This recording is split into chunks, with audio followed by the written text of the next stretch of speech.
আসসালামু আলাইকুম রহমতুল্লাহ। সুপ্রিয় দর্শক, একজন অসতী অসাধু নারীর হাতে এক ব্যক্তি তার মূল্যবান দান তুলে দিলেন এবং সেই দান মহান আল্লাহ রাব্বুল আলামিন কবুলও করে নিলেন। এমনই একটি ঘটনা নিয়ে আজকের এই ভিডিওটি সাজানো হয়েছে।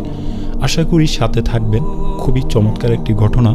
রাসূল সাল্লাল্লাহু আলাইহি ওয়াসাল্লাম বলেছেন, এক ব্যক্তি নিয়ত করল, আমি রাতে অবশ্যই কিছু সাদগা বা দান করব। এরপর সে তার সদগা নিয়ে বের হলো এবং সে তার অজান্তেই না জেনে একজন অসতী নারীর হাতে সেই সদগা তুলে দিল।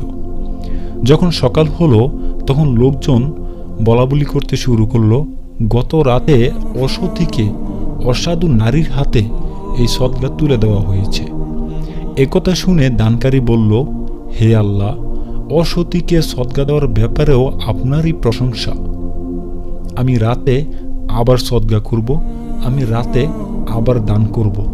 এরকম নিয়ত করার তারপর সে তার দান সদগা নিয়ে বের হলো এবং একজন ধনী ব্যক্তির হাতে দিয়ে দিল।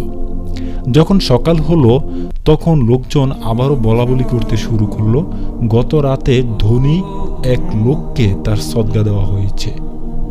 একথা শুনে দানকারী বলল, হে আল্লাহ, ধনীকে সদগা দেওয়ার ব্যাপারেও আপনারই প্রশংসা। আমি অবশ্যই রাতে আবার দান করব। এরপর সে পরের রাতে সদগা নিয়ে বের হলো এবং তা একজন চোরের হাতে তুলে দিল। যখন সকাল হলো তখন লোকজন আবারও বলতে শুরু করলো, গত রাতে চোরকে সদগা দেওয়া হয়েছে, চোরের হাতে দান করা হয়েছে।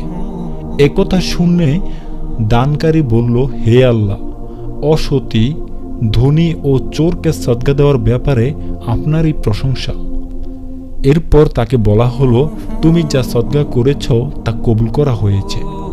সম্ভবত তোমার সদগার কারণে অসতী অসাধু নারী তার অন্যায় থেকে ফিরে আসবে। ধনী ব্যক্তি উপলব্ধি করতে পারবে এবং আল্লাহ তাকে যা দিয়েছেন তা থেকে ব্যয় করবে এবং চোর হয়তো তোমার সদকা পেয়ে চুরির কাজ থেকে বিরত থাকবে।